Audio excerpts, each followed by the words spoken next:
It's the weekend. It's Mailbag. I am joined this week by Ian, Foxy, and hopefully Dave, who I think has got the time wrong. Don't know what sort of time zone he's working on this week, but it's not this one. If you're listening, if you're watching on YouTube, please do subscribe. Leave a comment. Give us a thumbs up. If you're listening on Patreon, go and subscribe to the YouTube. And as ever, if you are watching on YouTube and you've got the money, go and subscribe to the Patreon. Right, let's get into this. Got one from last week to kick off from Davey Mace. What is the best Everton new signing picture of all time? One that sprung to my mind straight away was obviously the Belfield signing tree. So you got Bakayoko and Stephen Hughes there. Foxy, any advance on that? Yeah, I had a bit of a Google search of these before, and I think most of the ones these days are fairly generic, aren't they, when they do the signings just in front of the Everton background? But yeah. I think, was it Nias or McGeady going onto the pitch in a jeans and Everton top before a game? McGeady with a massive, nice watch bad denims on. Yeah. I think those are the ones that kind of come to mind quite recently. There's a couple I look back of Strat Kolasi, who's looking quite menacing and moody, leaning against the wall. A sign of things to come in terms of his playing ability. Yeah, it's fairly niche. Yeah, I think most of these days are fairly generic, aren't they? Yeah, I think it's one of those, isn't it? If you see it and you remember it, it's stuck with you for life. Pity we never did anything with like the Dixie mascot in the mid-90s, like some terrifying signing on picture with him. Or Mr. Testicles in the 2000s. Definitely. Or James Beattie, perhaps, yeah. Ian, any favourites?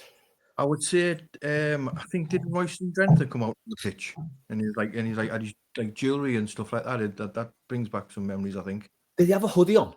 I think he had a hoodie on. A gangster hoodie thing. Yeah, that seems girl on each arm. Out he goes. Yeah. On this as well, there's a good one of Amakachi that I don't remember. Next to Dixie Dean with one of the greatest Everton shirts of all time, the 93-94 top. Sorry, Ian, we're going to say something else then? No, I was going to say that that one as well, the Amakachi one. I remember that one. Yeah, there's a belt to that. And he's got that black and white check jacket on. Awesome club, that fella. Dave! Hello. Yeah, best signing on picture of all time for Everton. I was just looking through a couple that I wrote down before trying to decide which one. I'm going to go for Anna Lennon. With where he just looked like he could be in anywhere that he would want to be apart from signing for Everton. And it was on for ages, wasn't it? People taking the piss out of the face that he put out and all that. And then I think he had to put on his Twitter or on his social media that he was really happy. Really, he was still made up to join the club, even though he just looked like he wanted to slap himself. The fact that he arrived. He posted another version, didn't he, of him smiling afterwards? Yeah. That was it, yeah. And the other one, what other one was I looking at there? I don't know if it was mentioned before I joined, but not so much a photo, but it was when Tosun was announced when we were in the derby at half time. Yeah. No, I mean, I don't know who decided that was the case. I mean, and the other one I'm looking at finally is when we signed Jermaine Pickford, and they didn't give him a number. So just had Pickford on the back. There was no number. just show the front of the shirt instead. Well, I'll try and show everyone it. That was it. That's pretty bad, that, isn't it? Yeah. Obviously, you need to be watching it on YouTube to see it, but I've no idea how. No one. You could have just picked any number, I suppose, couldn't you? Do you know what I mean? Does it take that long to actually figure out what number you want them to be? Because you know you're going to sign them for a while. Speaking of which, we're coming into squad number season, aren't we? Yeah. Where people are going to kick off because they've got John Stones number 5 on the back. stuff like that. Ian, sorry, what were you going to say? I think another dodgy picture has just come to us there. Andrei Kanchelskis, when he's on the pitch in his dress trousers and he's basically been told to take his shirt off. They give him a new shirt and he's just stood there in like his dress trousers and his Everton shirt. Isn't the one of Brian Robson like that at Borough where he's got a suit jacket on and his shorts? Pair of white shorts, yeah.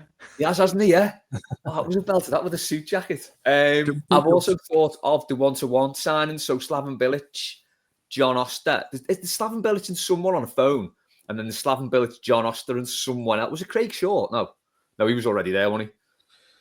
I tell you who it was. It was Gareth Fowlerly. Gareth Fowlerly, yeah, on the phone. Yeah. The one-to-one thing. Didn't we have Stephen Hughes just next to a tree outside? We've had that one. There was. Oh, did you do that one outside Belfield? Tree, wasn't it? You had Stephen Hughes and Bakayoko as well. The Belfield tree. Leaning on the Belfield tree. Right, still on the subject of signings, Liam has asked, what was the worst almost signing that fell through? We've had a few belters, Diaz and Kudos recently. Muller was in the bloody airport. Danjuma had the interview and photos done. For him, though, it was Collymore. Broke his heart. We were faved. It was us or them. I had my hopes up, devastating. See, now on that one, I was gutted at the time, but we signed Kanchelskis instead. Yeah. We wouldn't have got both, would we? No chance. So I would sooner have had Kanchelskis, I think. But I know what you mean. It was a kick in the nuts when he picked them, because he was definitely more likely to sort of be our main man as opposed to theirs. Foxy, go ahead. Yeah, I think recently we were in for Livramento, say his name right, and Dumfries, who went into Milan with Benitez, turned him down and brought Patterson instead. Good business. I think back in the day we were linked with Riquelme, the Argentinian midfielder. Like every summer for about. It didn't take long for that one to come through, did it? Every summer for about 10 years, right? But yeah, that Kudos one was bad as well, because even Paul Joyce announced Kudos was joining. Yeah, and for someone like that to say we're about to sign him, that must be pretty close for him to walk away. I'm not sure what happened with that. Did we just run out of money at the last minute and realise we couldn't do it? Or they sold Anthony to United, didn't they? They didn't need the cash after. That's what it was. Yeah, they sold him for 80 million and didn't need the 14 million we're going to buy for Kudos. But I think those two fullbacks. If we'd bought either of those two fullbacks a couple of years ago, we wouldn't be looking for a fullback now. Oh no, things would be a lot different, wouldn't they? I think the Diaz one hinged on Rodriguez going there to Porto, didn't it? I think. Yeah, get his wages off the books. Yeah. Couple of proper nearly signs. That Livramento one burns me head out every time I think about it. £5 million. Benitez, terrorist. Ian. Well, mine's on the same sort of lines as Liam's. I'm going to go with Dean Saunders, because Dean Saunders he had the choice of Everton or Liverpool, and he chose them. And I think the fee was agreed. And I've heard Saunders say that he went up to speak to the manager. Was it Howard Kendall at the time? Would it have been Howard Kendall? It was, yeah. Howard Kendall? Yeah. He went up to speak to him, and everything sounded great. And then obviously he's gone down there. But I think when Liam's saying about the Stan Collymore one, I think the Liverpool players in the England side at the time had a lot to do with that. Yeah. You had your Fowler, your McManamans and stuff like that, and they've obviously been in his ear, David James, and how he come to Liverpool and stuff like that. But I'd like to see both of them at Everton. They just scored goals. Definitely Saunders as well. Yeah. Things could have been a lot different. I mean, Dean Saunders as well, going into that team, he would have made such a difference. Oh, definitely. Yeah, because he would have been in. Did we still had Beardsley then, didn't we? So he would have been in there with Beardsley, wouldn't he? Bloody hell! Yeah. God, that could have changed everything. Dave, might be a little bit of a strange one here, and I'm not sure if you remember it, but the shite ended up getting him, and it was Mohamed Sissoko. He was very, very close to joining us, much the same way it become a traditional avatar of the stadium, didn't it? But you haven't really signed yet, and then you never see them again. And I remember we were really close to getting him. I can't remember who it was that joined Liverpool at the same time too, and we were in for them both. Was it No, it wasn't Diouf, was it? That was early, wasn't it? It was, what was it, about, I don't know, 2005, something like that. And like he was decent, but probably an underrated midfield player. Big, sensual, powerful midfield player.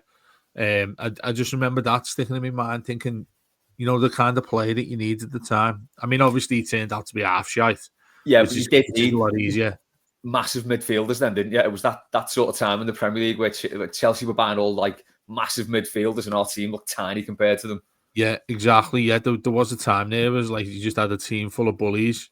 I mean, would have suited that. It was tailor made for us, wasn't it, back then?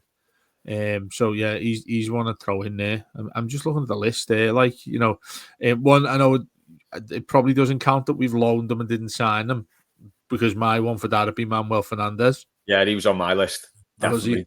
Yeah, that was definitely, he was doing a tour of the stadium, wasn't he? Yeah. Oh, he was so good. Oh, and I have to mention the Esk with Axel Witsel. Axel Witsel was apparently in the director's box watching the game or something, but that was fantastic. That apparently so. The thing I love about Manny Fernandez as well is they had to change the rules on Old New Borrowed Blue because everyone kept saying the favourite loan player was Manny Fernandez, like everyone, which is fair enough because he was incredible. Was that Chelsea goal, mate? That United goal. Oh, just a peach of a goal. Was that the one where we won 3-1? Was it? Something like that? we got beat 4-2 in the end. I think we went 2-0 up. Right, yeah. And Ian Turner dropped the ball, didn't he? They got one back, and it was like, yeah, we ain't winning this. Ian Turner. Yeah. That was what was his name? Who scored the fourth as well? Thought he was in Oasis, didn't he? God, Chris Eagles. I thought that's the he thought he was in Oasis. Yeah. I love that. He ended up with like being a legend at Burnley or some shite, didn't he? Yeah, apparently so. Yeah. Yeah. One of mine for this as well, sort of on the same theme as was Ravanelli. The pictures of him turning up with his entourage are just incredible. What was he? The white feather he was called. The white fox. Didn't he want his? Didn't he want his tax paying and stuff like that? Like Muller did, didn't he? I think Ravanelli was the same, and then he went to Borough. Who else did you say, Les? No, I was going to say the big one for me was Nigel Martin. That was that was the big one. He would have made such a difference at that time because we struggled to replace Southall, didn't we? And we never really did. He would have been perfect. I didn't mind Thomas Mara at the time. He was all right, actually. He was half decent, yeah. But then it become like Simonson, Gerrard, and you're like, yeah, it's probably taking us down. Can you imagine that now? What we've had that conversation a few times about Pickford, where I put on Twitter yesterday, where would we be without Pickford? Yeah. Can you imagine we had one of those in goal instead? Oh God. Yeah, that's it. We'd be goosed. I'll tell you what. We'll move on to a question on Jordan Pickford. Chris has asked, do you think Pickford will ever reach the levels of Trafford, Pope, Ramsdale and Butland? In what regard? On the way down. Only on the way down. When he kind of goes past 40, he's on the descent afterwards. He'll get down to the level, but not till that point. He'll be on the other side. It's crazy. That conversation with any of them in comparison to Pickford's ridiculous. And he's just getting better and better. Like, I think it's probably his best season. He had a bit of a slow start after the summer, after the England, whatever it was we did in the summer. And it was a bit, cut up by that. But like the others, they're nowhere near. No, they're just fodder. Like nowhere near him. So madness. I actually can't wait to see James Trafford get bullied again next season and concede about 100 goals. Because he only conceded about 17 last season, didn't he? Something stupid. Yeah, he looks like a kid that's like been sent to the wall or bullied in school. Him, doesn't he? Yeah, like he just looks like he's petrified of anybody being over 6 foot tall challenging a cross. He's been bullied into being a goalkeeper. Yeah, and but he's a goal dickhead. He's been told that he's an amazing. He's been told that he's an amazing talent. Yeah, I'm not seeing that. Ian, what are your thoughts on all the Pickford discourse? It's a disgrace, an absolute disgrace. I saw Jordan Pickford. I went because obviously I live in Washington, so Hentley Hall's just down the road, and Sunderland reserves were playing Everton reserves, and he was playing then, and Everton won 3-2, I think. Conor McAleeney got a couple of goals that night. And Pickford was class. He was like really class, and you could tell. I remember watching his debut. I think he made his debut with Spurs, and he got beat 5-0, and he got man of the match. He was man of the match, wasn't he? Yeah. So it's because we all know how big Everton are, but he doesn't play for Man United. He doesn't play for Liverpool. He doesn't play for Chelsea. You know, if he played for any of these clubs, he wouldn't get any of this. It's because he plays for us. People just can't handle a gargantuan institution like Everton having a keeper like Pickford. You just can't. No. That's all it is. That's what it is. Dave, thoughts? I like that people think he's a twat. I really like that people don't like him now. It used to do my head in because I permanently just try and defend him and say how good he was, and you'd have these conversations with some dickhead who's starting to say, oh, Ramsdale's better and Butland's better. I was putting that again yesterday on social about Ramsdale was shite and conceded 86 goals last season, and Butland can't get a game in the arse end of nowhere. He doesn't even play for it. I mean, he's second choice at Rangers now, is he? I think Someone so, yeah. mentioned to me. Because I watched a lot of Scottish football for me since, and Jack Butland was tipped as being like the next, better than David Seaman type of player. And he just never reached it. Where was he? Was it Stoke? Stoke, yeah. Yeah, he was there. I Stoke. think he did get injured, didn't he? I think he got quite a bad injury. Yeah. And then you look at, I don't mind Pope. I think Pope's out of that bunch of shite you put there. I'd probably throw Pope somewhere near a decent keeper. Yeah. Out of all them there. But maybe that's just because he's at a club that's got the better defence than the rest of them. But yeah, I mean, like it's an insult now, but it's a common theme. I don't know if you lads seen it. What I did retweet yesterday with those three lads saying he's like, I don't think he's any good for England and all that sort of thing. And I just love it. I absolutely love it that people are that arsed. And then it's that traditional thing when he doesn't play anymore. That's when you'll start seeing that you should have Jordan Pickford. It's the mental gymnastics to say he's not good enough, because even in that clip, they're like, well, he doesn't really do anything wrong. But it's like, well, what's your point then? It's like, what do you want? It's mad. And the whole, like, when he pulls an England shirt on, just fuck off with that one. Yeah, I do have a bit of a concern with Tuchel that I think he'll do like a fashionista thing of just not play him for a bit and put someone else in. Yeah, I can see that. And for Pickford, England's massive. It's such a incentive for him to do well. I think Tuchel. The one good thing that Southgate did was just keep him in the team, ignore everything else. He goes the best keeper, ignore it. Yeah, I can see Tuchel might be different. Will you talk about him getting us 75 caps? You can't be a bad goalkeeper if you've got 75 caps. Oh no, not at all. And basically, he could have won England 2 tournaments if he could fucking score. So, I was going to say that he kept Southgate's job for longer than anybody else. Yeah, definitely. Because again, you'd be fair to if you had any of these instead of him, England wouldn't have got as far as where they did in those competitions. I mean, don't get me wrong. Like the thing that's always got me with England that he did, which I think was astonishing, was that save against Colombia. That was unbelievable. That's one of the best saves I've ever seen. How he gets to that. Yeah. But yeah, I mean, from our point of view, the way he is with us, I don't know. Some of you, obviously, it's better as playing for us when he's not doing it anymore. But I don't like that he's got mature. I just if he just bottled the way he was a proper like our ass when he was at Newcastle, he started skipping and putting his tongue out and all that sort of thing. I'd love that if it just stayed with that and his goalkeeping as well. But obviously now he's the full package now, isn't he? Yeah, I think he's just a little bit smarter with it, isn't he now? Yeah. I think. Yeah. Oh, he does it. Yeah, I still like it. The stuff at the end of the game and all that. And didn't he get his phone out on FaceTime or something like that? Yeah. At the end of the Southampton game, was it? He had his FaceTime out when he was in the changes, and like people are like, or whatever it is, where everyone can look at him and talk to him, and he had that out as well. I mean, it was a lot. Is it traditional, isn't it? That like goalkeepers are always considered a little bit mad, but he broke the mold with that, didn't he? Oh yeah, definitely. Dave, you made a great point on Toffee Tuesday about how, like you said, that save against Colombia was outstanding, but he got criticised because if he let it go out, it would have been a goal kick. See the corner, and then he scored from the corner. Yeah. Yeah.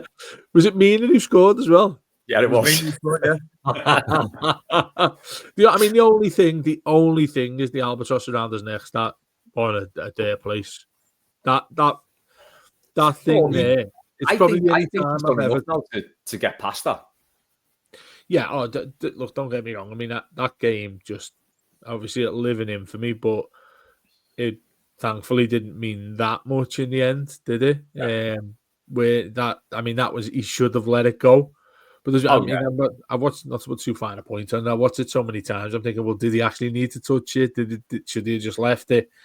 That was probably one time where I flipped at him. Like I blacked out at Swansea when Stekelenburg was in goal for us. And I seriously felt like I needed taken out by a paramedic when I was shouting at him. I mean, I've never done that with Pickford. There are very, very few occasions when I've thought angrily towards Jordan Pickford. Yeah, love the fella. Right, Tangled Up in Blues. I was asked, what's the best non-Everton football match abroad you've gone to, maybe on holiday or a city break? Lads, I'm going to have to defer to you because, as you know, I do not like football, so I don't watch anyone else. So, Ian, go ahead. Anything? No, I've never really gone away to watch any football, unfortunately. I kind of think of it. The only time I've been to watch Everton away was when I went to Lille. But holiday-wise, I'm not one for going abroad. This might sound mad, but I'd rather spend a weekend in Liverpool than go abroad. I know that's fair. You're a sick man. Foxy. Yeah, I'm similar. I've never been to a game abroad. I just want to see Derby play Ipswich, and I was in the director's box at Derby, and it was 4-4, and it's the only time I've been there. It was awesome. That sounds all right. I think Derby were like 4-1 down, and they came back to draw at 4-4, and that's almost abroad, isn't it? It's yeah, Peak District. It's lovely. What's the hospitality like there, Dan? Any good? Yeah, it was a free bar. That's what I remember from it. That's some nice seats. Sounds a winner to me. Dave? Yeah, that was good. I mean, people might have heard this a few times. It was when me, Paddy, and Matt went to Hibs against Hearts in the Edinburgh Derby. It was when we went up there to speak to Stephen Naismith, and I got us a few tickets. And we were sat in the away end in Easter Road, isn't it, there for the Hibs? Oh man, I've never seen hatred. And I mean serious hatred to that level. I know you get all like South American clubs and all that, where they're proper just like assaulting each other, even when they just see each other in the street going for a cup of coffee or whatever, they start kicking off at each other. This thing, you think about derbies and how Liverpool, Everton hate each other, and City and United, Arsenal, Spurs, just can't put a candle to this. It was unbelievable. Especially being in the away end, and it was like a different level of swearing. Like, so I was sitting there, I was standing at the stand all game, and I'm stood there, and you just hear some of them like proper lost their voice after about 5 minutes, and they're saying these things that's like religious, like proper nasty shit. Yeah, it's a bit sectarian, isn't it? That derby as well. Oh, everyone talks about Celtic Rangers, but that's like. Oh yeah, and Hibs, that ground there they've got is like, it's a really classy little ground. I mean, in the like 20,000. But yeah, I mean, I think it was Hibs won. I think 1 or 2-0. And do you remember the striker called Lafferty? I think he played for Burnley for a bit. I think he was, but he was a bit of a fucking nutter as well. And he was there proper giving it like a similar sort of Pickford theme. Do you know where like he's at Newcastle? It was like that. He's just properly wanting people to kick off, and then walking out the stadium back into, because Edinburgh's a gorgeous place. Yeah, going back there, you have to go past a massive park, but we were coming back, and you have to cross a bridge, and they had to segregate us, the fans, from each other, like half and half across a little bridge. It was that bad. I've never heard that level of language in my life. And let's face it, we all go to footy. You'd all hear your fair share of absolute shite thrown about. Yeah. But that was like you needed a dictionary to find out what they were saying. And when you looked at it, you thought, wow, I'm not coming back here again. Let's get that energy at L5 next season now. Let's do that. Yeah. I'd love a bit of that, mate. I'd love it if we were able to do stuff like that. Well, we are able to do stuff like that, but you wouldn't be going back, would you? No. Oh, I've just thought, so games abroad, like that tournament, we didn't even stay to watch the other two teams play each other. We were made up that our two games were first and we could just get off. So that's cool. That's how interested I am. I was actually there with Seville v Mainz. Couldn't be asked. Went to the pub. Went to Mackey's. Then went to the pub. Chris has asked, first 1878 display at the new ground, a big tifo of Bill, Mashiri, Little Miss Dynamite, and Grant, a must, surely. I'm all for that. I think we should have a big tifo of How Am I Doing, Boss, with Ken Wright and Mashiri. Definitely. Dave, any thoughts on this? Grant, does he mean Ingalls or does he mean what's his bloody name off EastEnders? Mitchell. Yeah. He assuming means Ingles, but does anyone know what he looks like? So it could be anything, couldn't it?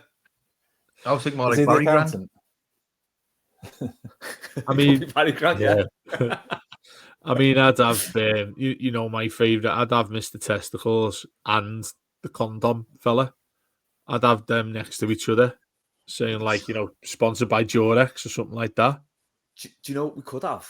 Do you know the way the Reds have got that like stupid communist-looking flag with all the managers? Oh yeah. So apparently they're going to put Slot on now.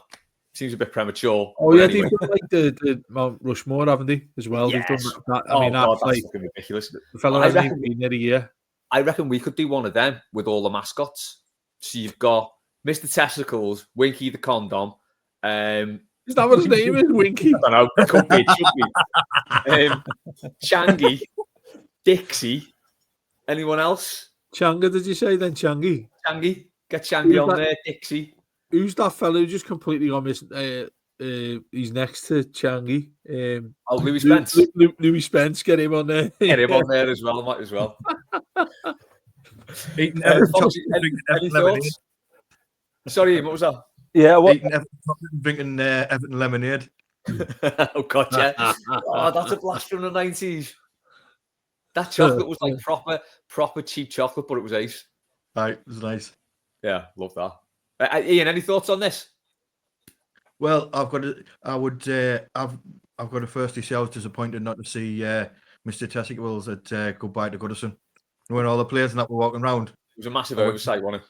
But when she's playing the violin, Mr. Testicles just walked up. Oh, mate, I was crying when she was playing it anyway, but I would have set the tears even more if Mr. Testicles come out there. That's one of the best pictures I've ever seen in my life is when he's striking one. Yeah. Do you know Mr. Testicles on his face? It looks like he's about to absolutely ping one instant. I was towing that, yeah. It's the fella. It's like they put the suit on him, but then she's got normal pair of shorts, and trainers on. It's class, isn't it? Do you remember the original Dixie Dean? It was mid-90s, I think it was when Joe Royle was in charge. Toffee Dixie. Yeah, so but it was made out of like cardboard or plastic or something like that. Out of that. I don't know if you ever had like sort of bendy toys as a kid. You just had like wire in the middle and it was like sponge. Yeah, that's it looked like it was made of spongy stuff. He looked like a psychopath.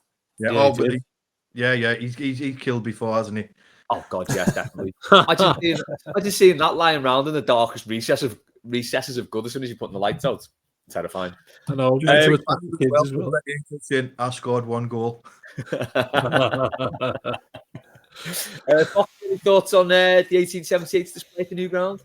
I reckon get some celeb fans up there, like Amanda Holden, Les Dennis. Don't get those started.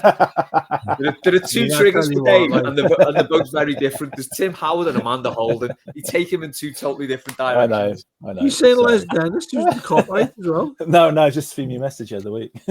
I shagged Les Dennis. If anyone didn't get that, that's a Reeves and Mortimer reference, by the way. It's like Les Dennis must have an absolute bulb. Right, celebrity Everton fans, who goes on this TIFO then? Judi Dench, that'd be nice, like in a series. Yeah, Judi Dench, yeah. Get Judi Dench involved. Gordon Honeycomb, Defo. Who? 80s newsreader. No idea that well. Actually, you know, don't you? I don't. Didn't he produce the Golden Vision film as well? Did he have like his yes, I think he did. Yeah, there was something to do with that, wasn't he? Yeah. Shout out. Yeah, celebrity Everton fans, let's get it done. Yeah. Get John Parrott there. John Parrott as well. Get him in there. Do we have any shit ones who like sort of say they're Evertonians, but they're not really? Do you know what I mean? Why anyone would do that, but no, but like half-assed ones. You'll just say I'm an Evertonian, but we've got Rocky, haven't we? We have Fly. Oh, that was Dolph Lundgren as well, apparently. Who? Dolph Lundgren. Really? I forget about that one as well. Yeah. Who'd have thought Rocky 4 was two toffees knocking shite out of each other? Hey, listen, Don't want him anywhere near us when he killed Apollo. Don't want him anywhere near our football club when he's gone and done that. Do you know the thing is though, like with the Stallone thing as well, when he was on the end of that recording of all the celebrities, and it was just him, go toughies, something like that at the end. The fella can't even breathe, and his eyes are crossed in half and all that. No one used to. Liz McLaren. Is it McLaren? Yeah. McLaren. Didn't she model the shirt? She did. She did, as I recall. Yeah. I'll just have a look. He knows her as well, apparently. I'll just have a look near my socks. Foxy, we're going to throw any more into the mix? That's it. Done. Foxy's done. That's it. I'm out. That was like a grenade, wasn't it? You just threw the Amanda Holden grenade in and just walked away. Another one as well. I forgot. Simon O'Brien, who played Damon in Brookside. Yeah. I messaged him on Instagram. I think was while we weren't doing very well under Lampard. And I says, "Oh, are you going to the game?" I think it was like one of the games near the end of the season. He basically just sent back, "No." Nothing else. No. Got a story about Simon O'Brien. So his Twitter account was actually set up by a mate of mine, and it's nothing to do with Simon O'Brien. It's just a blag one that he set up. But it took off so much that like when he was doing like events with the council and stuff, the council were tagging this Twitter account him like it was him. He did almost create a monster. I think if he'd have put a little bit more work into it, that was Alan, North Wales Blue, great lad. It wasn't Jimmy Corkill a blue as well. I think Jimmy Corkill was a blue. No, he's on thingy, isn't he? He's on Dear Mr. Hicks. Oh, that's right. Of course he is. Yeah. So yeah, because like obviously it was just before my time at Radio City. So was Simon O'Brien as well. When I was at City in the town. That was the mad thing on Brookie, wasn't it? So Simon O'Brien played a copite, and the fella who played Rod, I can't remember his second name, he was a blue, and he used to have murder. He was a copite. Yeah, so he played like the wrong fan. There's a clip I've seen about. I think I saw it on Twitter when they mentioned Heysel or something like that, and they walk on. Oh yes. Will never win anything like and it's like, oh, hold on, that's a bit near the knuckle for Brookside. Yeah. Looking back at that clip, it's nuts. It's really mad that these sort of pulled that thread. Yeah, but I think at the time, I think Gav Buckland's discussed this on the pod we did with him. At the time, it wasn't. I mean, obviously, it was a big deal because people died. But the European ban, it was sort of like, well, it'll be a year, and we'll be back in. It was never like thought of like this is going to be a 5-year ban, it's going to fuck everyone up. It was like, oh yeah, we'll get banned for a year, because there was a load of things that led up to it. It wasn't that obviously that was just like the tipping point. Load of things led up to it, so it was. You can see why it was done, because like England, like fans had a lot of like warning that it was going to happen if they step out of line again. And I think it was just sort of thought it's got to be a season. We'll be out full. We'll be back in the season after, and it wasn't. My thoughts on that. As it could have been. I'm pretty strong about these thoughts that I've got about that, is because we should have been invited back after the 5-year ban, because Everton didn't do nothing, Wimbledon didn't do nothing, Arsenal didn't do nothing. These teams who would have qualified, Norwich when they qualified through the Milk Cup, they should have been invited back. Yeah, the ban was lifted. I've always thought that, like, yeah, should be Luton as well, but fuck Luton, because Luton. Yeah, I was just gonna go through, like, I've just googled the list as well here, and on the nice end of things, Jodie Comer, who's I think her dad works at the club. Yeah, it was a physio. Yeah, some capacity. She's great, Jodie Comer. Obviously McCartney, which has always been like my mum, bless her, loved Paul, like adored Paul McCartney. And I always used to say I can't stand him because he just seemed half-arsed. Though my dad used to like Liverpool and Everton or something like that. And then he's always been a little bit flaky about it. Bit half-arsed. And it always like that thing. Well, we need him to take over Everton. Do you know what I mean? It was always felt like if we're gonna get someone to take over us, it's gonna be Paul McCartney. The others as well. Who else have we got here? John McEnroe. It says. Oh, I think that's because he played a tournament in Liverpool with an Everton shirt on around 2010. It was the sports bra top. Yeah. It's a bit like Justin Bieber, isn't it? Much the same. Well, the one who we forgot as well. Same thing. Justin Bieber. Because he had that horrible white away kit. I like that kit. The Eto one. That was the white purple. Eto with Burnley, wasn't it? Yeah. That's right, yeah.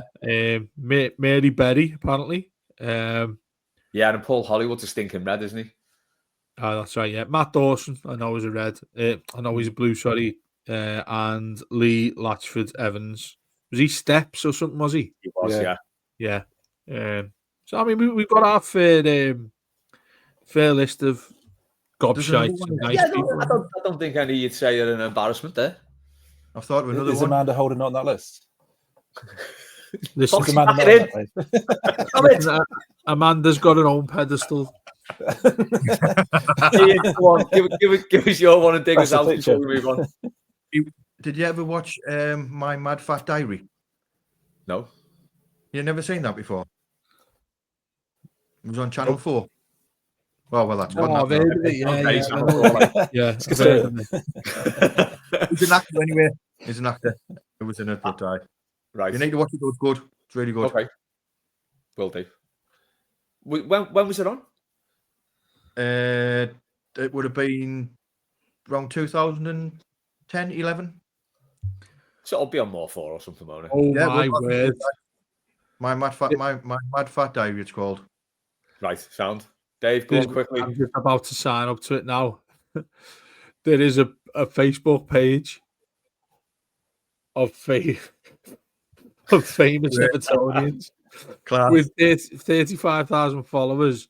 A lovely picture there as well, if you can see it. And, Amanda Holden, Sliced Alone. Yeah. And it's got Sly at the back. Yeah, when his hat and that great top.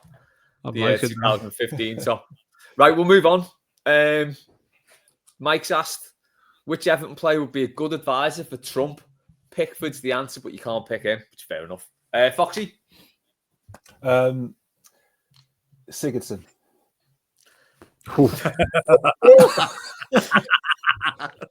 Yeah, okay. I mean, waiting for Dave to say that. I'm giving that. Foxy, you've chosen violence tonight, haven't you? You've just come on thinking, do you know what? I'm just going to fuck things up tonight. It's not my podcast. Yeah, that's fair enough.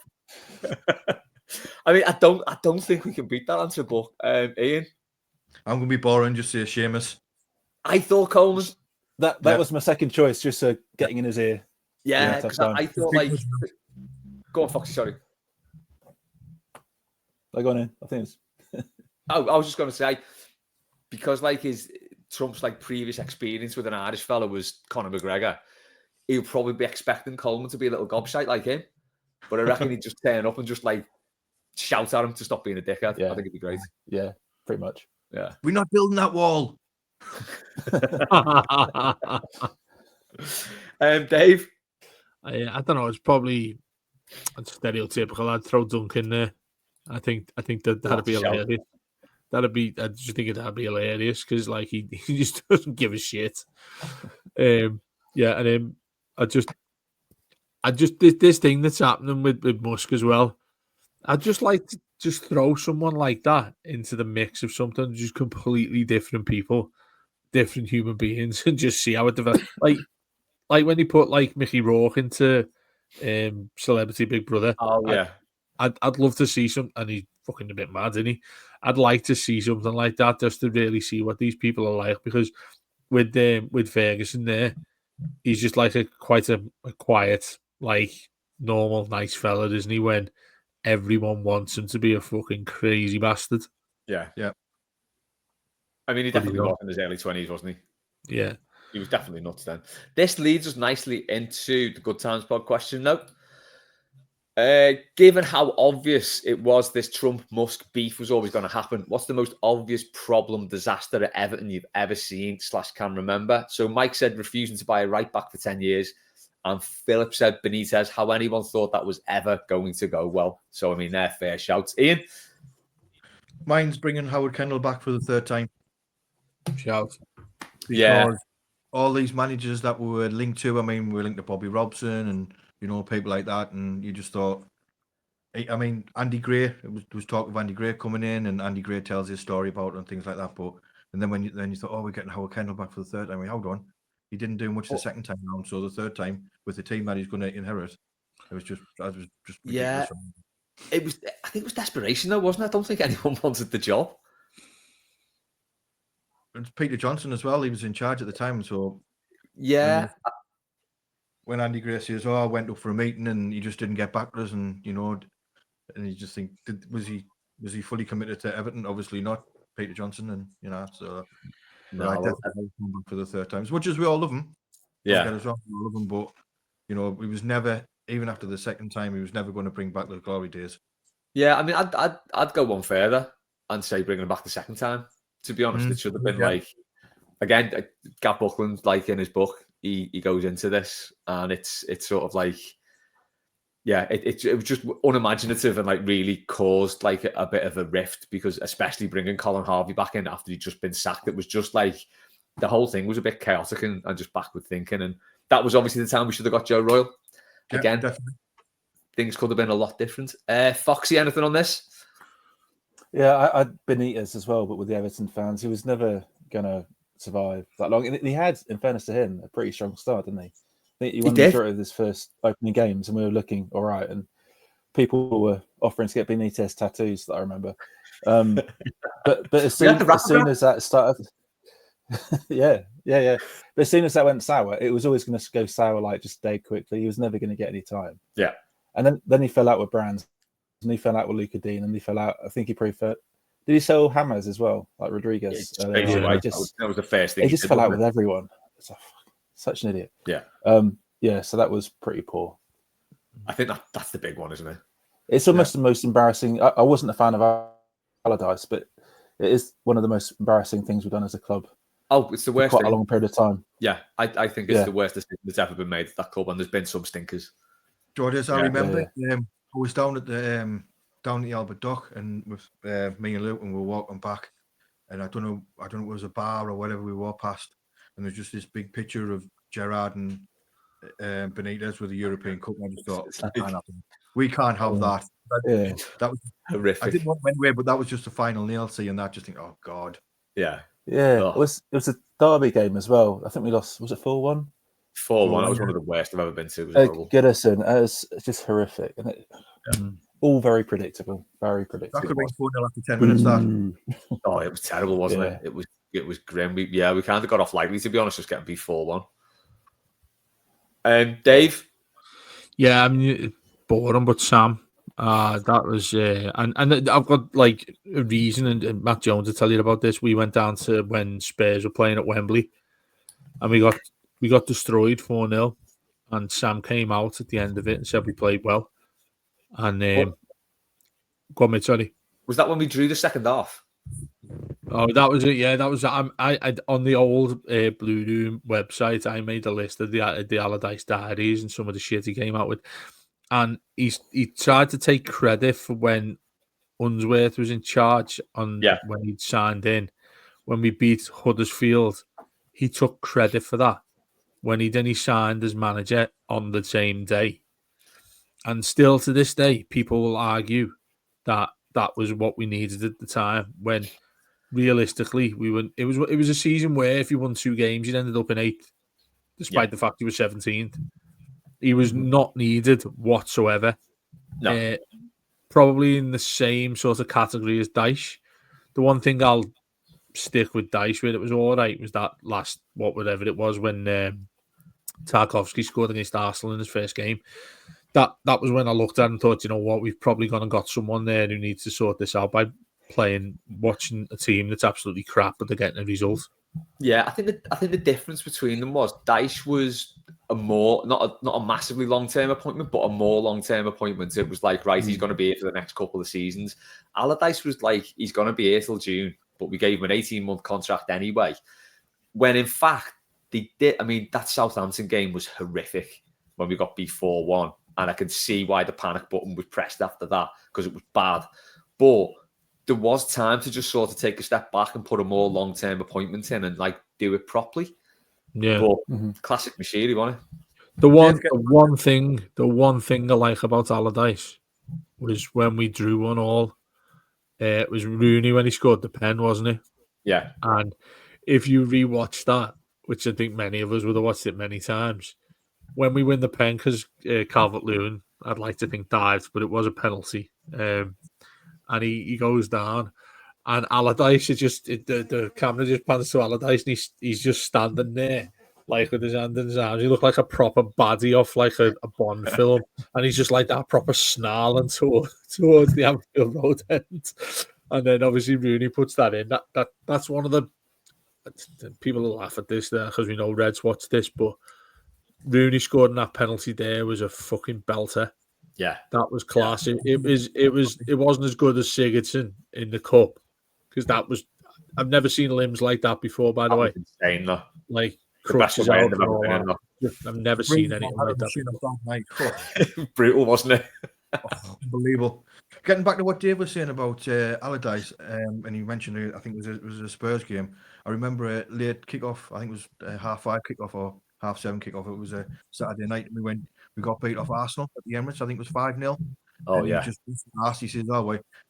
He basically came out and said, "This is one of the games I thought we wouldn't win, but we can win other games." It's like, hold on, at least go down and have a goal. It was like 3-0 at half time. That's right. It could have been 7 or 8, easy. Yeah. Was that when Mangala played his only game for us in like a back three? I think it was, yeah. Yeah, crazy. Yeah, he had no intention of winning that game at all, did he? Just like wasn't hard. That one at Spurs, I think it was Tosin's debut. It might well have been Tosin's debut. Yeah, we brought him on at the half, and he was. I remember what we would say to Halpin and Matt, and we were watching it at half time, and and he just got him on to warm up, and he was pinging it. He was hitting decent strikes. And whoever, I can't remember who the reserve keeper was there. It might well have been Virginia. I don't know. I can't remember at the time, but. He was hitting and he was leathering the ball and scoring and I was looking like, gotta get him on. He looks decent. We'll get him on. We'll get something out of this. And he was absolutely shite with worse hair than mine. Right, we'll move on. Foxy, it's your question. There you go. All right, yeah. What is your favourite falling out? Oh. So I've got one for this. It's not the obvious one. And I've gone musically. So from a band perspective, and this was a great band through the 90s and early noughties, had 8 number ones collectively, but then one of the members left, and that single person went on to have 14 solo single number ones. Busted. And the other band remained. So it's Robbie Williams. I think that was a classic falling out, releasing the genius of Robbie Williams to then kind of go progressive solo career. And also, I'll take that too. It was what? Meaningless. So that was actually mine. Was Funnily it? Enough, that was mine. It's a great falling out. Releasing the genius of Robbie. Yeah, as for mine sort of goes on a different tangent. So as go on, what's yours in this? Edgy 20-year-old indie kid I was when Take That split up. I was made up to see the back of them. But safe to say, I did not have the last laugh because I had to endure Robbie Williams' solo career and the absolutely god-awful Take That comeback, which is just the worst thing ever. So yeah, that was mine. How strange. Strange. No? 14 number ones. That's impressive, lads. That is impressive. Do you know what? You can't be shit if you have that many number ones, can you? It's just not possible. Ian. This has got something to do with music as well. And when I read the question this morning, I didn't think of it as a falling out between friends or band members. I just thought it was like my favourite falling out was Janet Jackson when she was on stage. That stays as well. I got in just before Dave there, I think. I've heard she's never told you. Oh Christ! I'm absolutely terrified now to hear how Dave's going to top that. No, I've got 2 music ones as well, and one's well before my time, but I realised why people were devastated about this. And do you remember Live 8, the second from Live Aid? They had Live 8 in yeah, I remember that. Yeah, 2005 4, something like that. It was. I was seeing a witness at the City of Manchester Stadium that day. I think it'll have been 2005, 2004, 5. I think. No, there was one in. It was in Hyde Park. Oh, sorry, I'm thinking the other one. Sorry, Dave. And I've gone for Pink Floyd. Like seeing them, just looked incredible. I never went, but seeing them, just like my dad used to love them, and like they hated each other, didn't he? Who was it? The band fellas. Robert Plant. Dave Gilbert is it as well? No, I'm thinking Led Zeppelin. Sorry. See, all the 70s progs the same to me. Go ahead. Yeah, it's Dave Gilbert and the other fellow. Yeah, people hate me for saying that. And the other one was the Spice Girls. Because some of the shite that came out, but the one thing that came good from it was Mel B/C with Bryan Adams. That I really liked that song. Which Mel is it? I always get the scary one or the scary one. The bad cop one, yeah. It seems to be the common theme today, lads, doesn't it? We're going back to there's cop fights getting involved there, like Simon O'Brien and Jimmy Corkill. We'll throw Mel C/B into this. Oh, Simon O'Brien is a toffee. Oh, is he? Yeah. Oh, I thought you played them. No, we played them. You read on Brookside, okay. Yeah. Yeah. Ian, it's your question. Not football related, but what is your favourite TV theme? Either when you were a kid or now. There's only one for me, and for random, it's The Fall Guy. Oh, what a shout! What a shout! Never spent much time in school, but I know ladies plenty.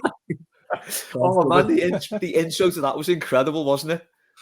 It's like 2 minutes long, and then it finishes up where he's like sitting in the bath with his cowboy hat and a cigar and a bottle of lager, mint. Oh god, that was incredible! What a show that was. Loved it. Foxy, that is a belter shout. I completely forgotten about that. I've got two, and they both take me back to my childhood. One is a bit more upbeat, one's a bit more downbeat. So the upbeat one's the A-Team. That's just classic. The intro. Love the A-Team. The downbeat one is MASH. Do you ever watch MASH? Yes. Suicide is Painless. All your dreams and expectations. Yeah. It's a belt over a song, but it's not the most cheerful thing. Yeah, that's a belter. Man, actually, Preachers did a good version of that as well. Yeah. Wasn't that the medical hospital thing on BBC too? Yeah, it's one out in Vietnam. Set in like 70s, 60s. What another one from the 70s? I used to love the opening music to the Sweeney, but the end music was dead sad and upset me. Yeah. So it was bit conflicting, that one. Good job. There's some 70s heads on here, isn't there? that was the same as the Incredible Hulk, because at the end when he and he was just like on his own, like, where's he going now? He's on his own. That program used to terrify me when he changed into the Hulk. I was behind the couch, hated it. It was heavy program. That Dave. Yeah, just while you guys are saying that, there, I'm just going through like the memories of it. Now, when I was a kid, on Nickelodeon, what's it called? Bloody the kids on it, Rugrats. Oh yeah, remember Rugrats there when the kids are on it, and you got Chucky, who's the little geek kid, and you knew he was going to get bullied for the rest of his life. And his dad was like, I can't stand his dad. He had this little red ginger porno tash, and I couldn't stand him because he didn't treat his kid well. It was a good job. Chucky was the best mate for Tommy Pickles, and this goes a bit like different as it normally is with me. But Crime Watch. Oh God, yeah. I used to shit myself when it came on because my mum would allow me to watch Crime Watch when I was fucking 10 or something like that. And it was the fella on at the end who said, "Sleep tight and don't have nightmares." Oh, Nick Ross. It used to drive me. Did you ever stay up for the update? It was what? After the news, I used to got the update, like Crime Watch update. Like 11, there was an update on. They always used to say like if they like made any headway in any of the cases. Yeah, and the reconstruction. Honestly, mate, it used to give me the shits. But when he used to say that at the end of it, I was like, horrible. I didn't even want to go to bed. Do you know what I mean? That was that was horrendous. And then my favourite one of all time is The Bill. Yes, we're back on The Bill. I love the bill. The bill with the what's his name, Tosh on it as well. Tosh Lines and Burnside. Yeah, that's it, mate. Yeah, when they're driving around, and then some of the shots they take on it, some of the images on it are great. Where you just see one of them walking through the corridor and just pushing the door open, and you're like, "Why have you done that? That's not even something that anyone wants to see that sells the show." Some of it was class, but the stars of it, you just see it. I mean, I just think it's great. The bill, good that it's gone. Yeah, I think mine are. Go on, sorry. No, go ahead, mate. I did have two, and it's a classic as well. Juliet Bravo.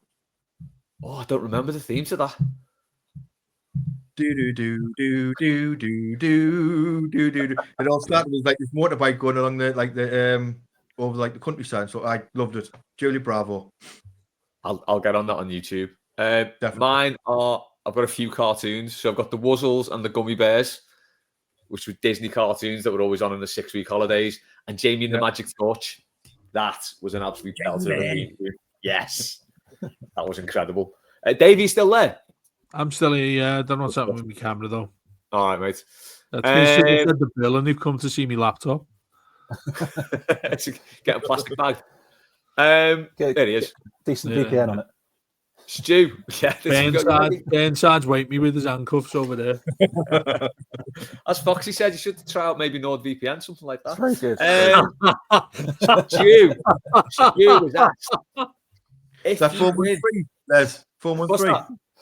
You get 4 months free. No PV. You get 4 months free with a special Blue Room code, which I don't know, just slash the Blue Room, I think. Yeah, and the might also be worth mentioning if you're going for a car from Arnold Clark, it might well be worth mentioning Les Roberts' name. Lads, how's your mental health, by the way? I'm waiting for you guys to do manscaping. That'll be when I fully buy into it. Remember the advert that Egghead off that Anfield Agenda did for that? Yeah. Greg O'Keefe used to do it when he did a podcast with Paddy a while back. He used to do the manscaping bit. Oh God, yeah. You're there for it. You're there for it, Les. I think so. Les, that could be a question to you. You know, given what you do for a living and all that, what's like the craziest sort of advert you've had to do? The craziest advert or marketing you've had to do anything about? It's the Blue Room stuff, I think. Yeah, some of the shit we get offered just to make a fiver. Right, we've Viagra. Take your Blue Room. Yeah, well, get the dick pills advert. Come on, let's do it. Stu has asked, if you won tonight's £208 million Euromillions jackpot, what will be the first thing you buy, and how much would you splurge on Everton related stuff? I'm actually going to do this now. Stu's mentioned it. Foxy? I would get DCL on a 3-year deal for 10 million, just have them around the house. 20 hours a week contract, do the lawns, do my earning, give me a bit of like fashion advice, prepare a nice salad. Yeah, it's a good way to spend 20 million, I think. I think so. Yeah. Well, not 10 million for 3 years for DCL. Oh yeah, fair enough. Yeah. Okay. Yeah, it seems a reasonable deal. Ian, I'm buying the northeast branch of Everton supporters a bus, not a minibus, a proper bus, like a tour bus with a toilet on as well. Oh my God, you travel down without the toilet? Yeah, we stopped at Killington Lake and Charnock Richard on the way down. Oh God, I'd be a right pain in the arse on that bus. I'd be wanting to stop every 2 minutes. But that's what I'd do. I'd buy Colin, our minibus driver, a nice big bus.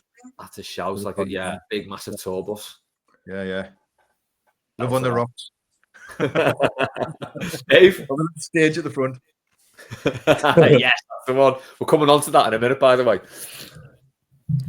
I'm gonna go back a little bit to what I was saying about Celebrity Big Brother, Everton Big Brother.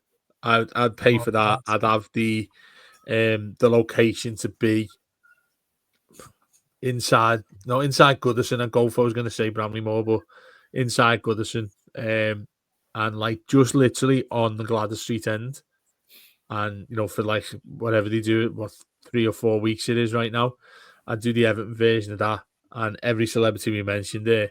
And then I would also get a tifo of Amanda Holden with an Everton top on and an Everton top off. Oh God. I reckon Everton Big Brother have them cutting about the main stand, because that's just like a warren in there. It's like, it's mad. There's just so many little places to go. I reckon that would work. What's that? Would you let Mr. Testicles in, Big Brother Dave? Well, I mean, him and Amanda there. I mean, there's him, Amanda, and the condom fella. I mean, that's a thing of dreams. That I'd pay more than 208 million to watch that. You know what, Dave? If you got 208 million, you could probably afford to do this in Las Vegas. Speaking of which, wow. Stephen said he's just come back from Vegas, the greatest place on earth. It's a shout. Like, which holiday destination could you return to time and time again? Right, we've got 5 minutes. Let's rip through these last three. Dave, go ahead. Yeah, being born, it would actually be there. But having said that, I'd probably go to New York. I went once for me birthday, and it was in just a week before Christmas. And as you can imagine, it was like watching Home Alone 2 in there. Just amazing places, and that proper Christmassy feel, and going around the Central Park and all that sort of thing. But that was 24 to 11 years ago. And I like it. It always interested me in the 9/11. Going to see, obviously, the pool, the two pools they have there. It's incredible. If anyone's not been, go and check them out. I mean, it's highly emotional, but what they've done there is just it's an incredible place. But also at the time when I went, the One World Trade Center, which is obviously the one that's there now, I went there mainly. That's the thing that I wanted to see, and it was supposed to open in October, just before we went, and they prolonged it until the following year, and I was absolutely devastated because I just wanted to go up in that. Do you know what I mean? I've always quite a bit of a historical buff, so going to see that was like that was the best thing. I'd go and do that again. In fact, I want to actually go and do that again. But she's always wants to go back to Vegas because we got married there. Amazing place. Don't get me wrong. It is amazing. And you couldn't do the same thing twice. There's that many different things to do while you're there. It's amazing, gorgeous place. It's got anything you want to have in there. But yeah, in terms of, I want to try somewhere else. I keep on saying to her, there's 49 other states in there. You know what I mean? Oh, and Alcatraz as well. Absolutely, go to Alcatraz.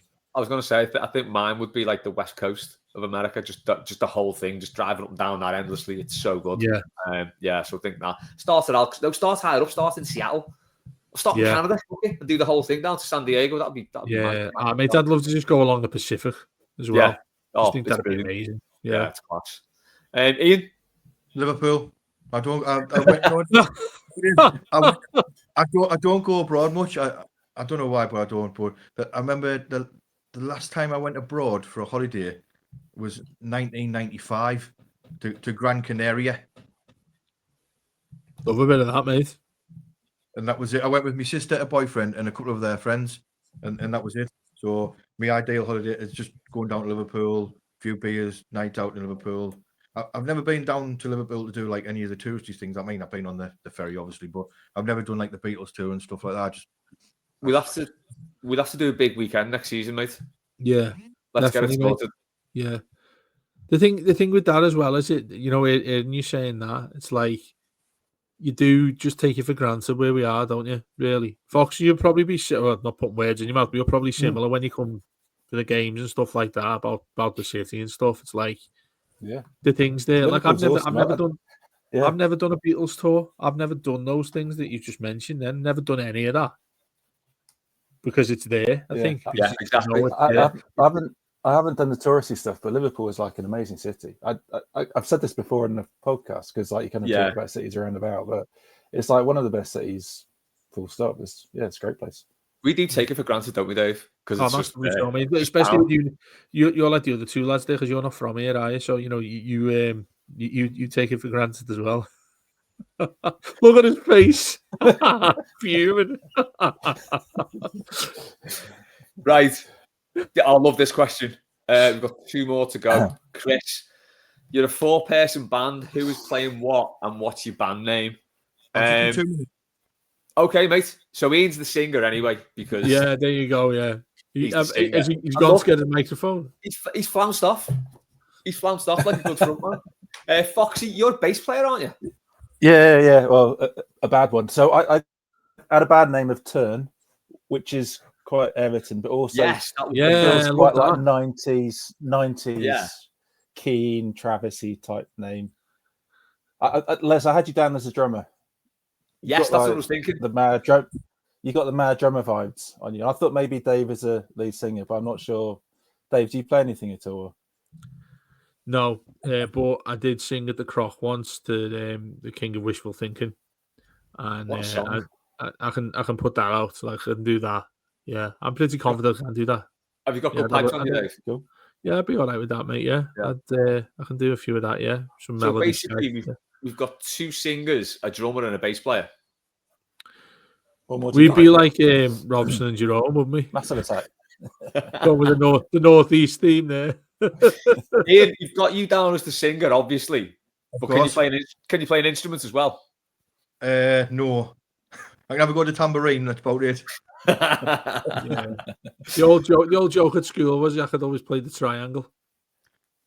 I did actually play the triangle in a nativity play and the wood block for Little Donkey, so that's about the limit of my musical prowess. But your lad does the piano, doesn't he? Joe plays the piano. Yeah, I think Jay can play the drums as well. He sort of taught himself that.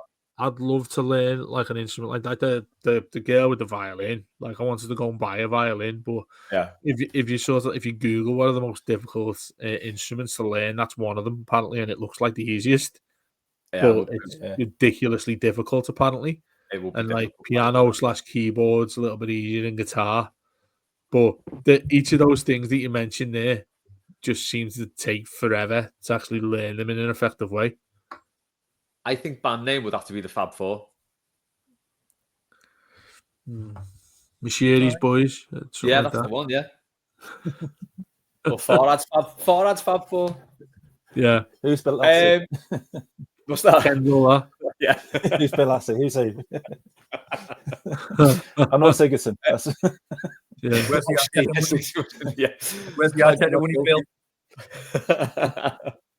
Right, unusually we're going to finish on the hot topic. Doing anything nice over the summer? Tangled Up in Blues is climbing a few hills to get ready for the steps on the upper deck of Bramley Moor.